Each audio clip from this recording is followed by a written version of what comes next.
আর please এই সমস্ত down market লোকজনের থেকে না দূরে থাকো, যাদের ব্যাংক ব্যালেন্সে শূন্যর পরিমাণটা কম। হাত ভরে ইনকাম করে আপনাদেরকে ব্যাংকে গচ্ছিত রেখেছে এইভাবেই তো, যে আপনারা থাকলে ওরা কিচ্ছু লাগবে না।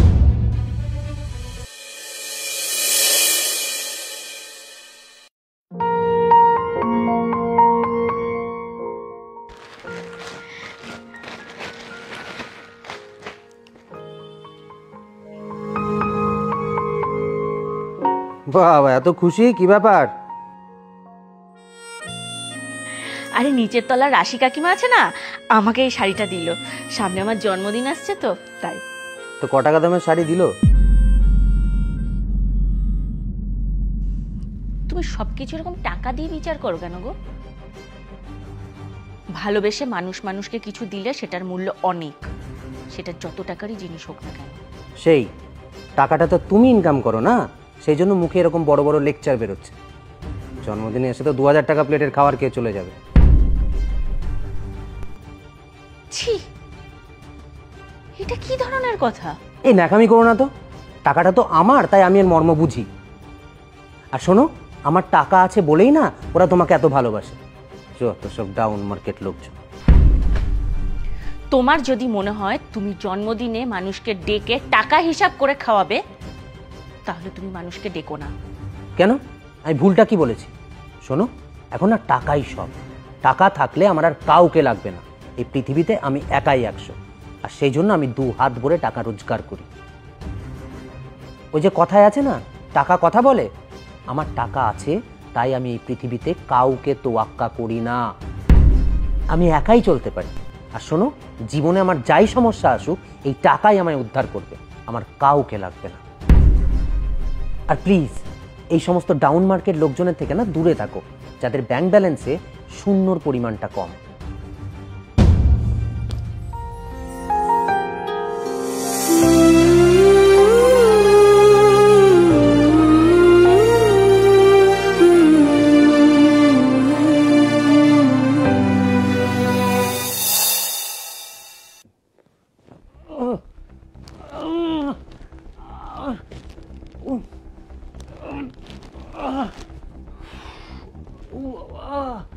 কি ব্যথা পূজা!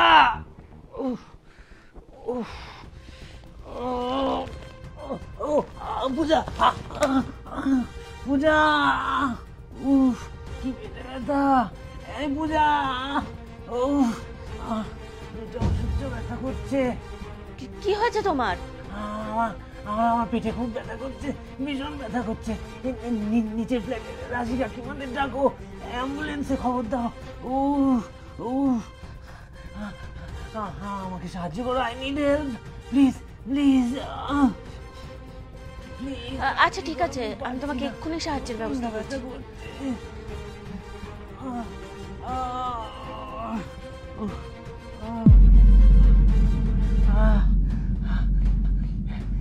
খবর দিয়েছো? অ্যাম্বুলেন্সে খবর দিয়েছো? প্রচন্ড পেটে ব্যথা করছে।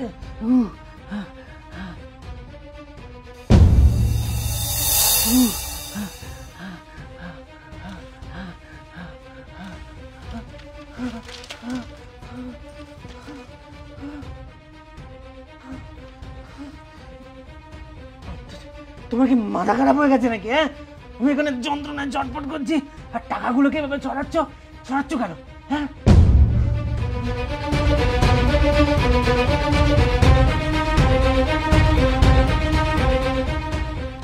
কি হলো?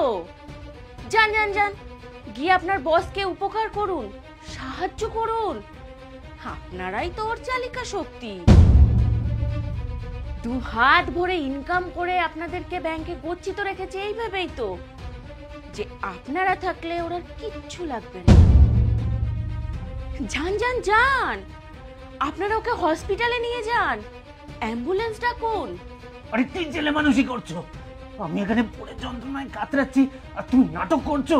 হ্যাঁ, কোথায় নাটক করলাম? তুমি তো বলেছো তোমার টাকা আছে, সেই সব কিছু করবে, তোমার আর কাউকে লাগবে না। আমার টাকা আছে, এই পৃথিবীতে আমার আর কাউকে লাগবে না। আমি যে সমস্যাতেই পড়ি না কেন এই টাকাই আমাকে উদ্ধার করবে। এই সমস্ত ডাউন মার্কেট লোকজনের থেকে না দূরে থাকো, যাদের ব্যাংক ব্যালেন্সে শূন্যর পরিমাণটা কম। তাহলে এখন তোমার টাকাগুলোকে বলো তোমায় সাহায্য করতে। জীবনের সমস্ত কিছুকে তুমি টাকা দিয়ে বিচার করেছো। উঠতে বসতে আমার বাপের বাড়িকে তুমি খোটা দিয়েছো তারা গরিব বলে। কিন্তু মজার বিষয় কি বলতো, এক্ষুনি যদি আমি তাদের ফোন করি তারা দৌড়ে চলে আসবে, প্রয়োজনে তোমাকে হাসপাতালেও নিয়ে যাবে। কিন্তু তোমার এই টাকা এগুলো কোনোটাই করতে পারবে না, কারণ তার না আছে নাক, না আছে মুখ, না আছে হাত পা, না আছে প্রাণ। তুমি চিরজীবন সচলকে ছেড়ে অচলকে আঁকড়ে ধরেছ,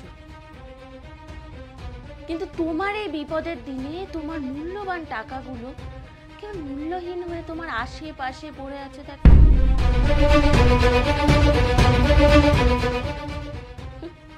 সাহায্যের জন্য কিন্তু সেই অন্যকেই লাগবে।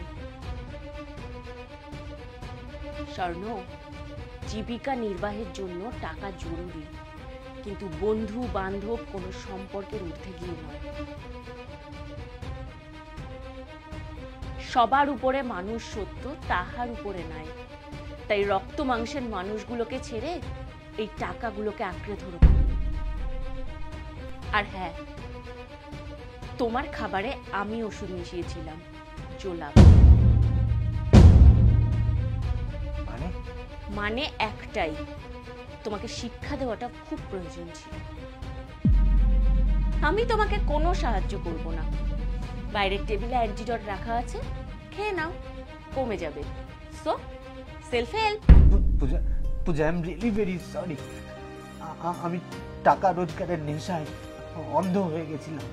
টাকার অহংকারে আমি মানুষকে মানুষ বলে মনে করতাম না। I am really very sorry. আমার খুব কষ্ট হচ্ছে। আমাকে প্লিজ ওষুধটা দাও। আমি আর কখন এরকম ভাববো না, কখন এরকম করবো না। প্লিজ আমার ওষুধটা দাও। Self help.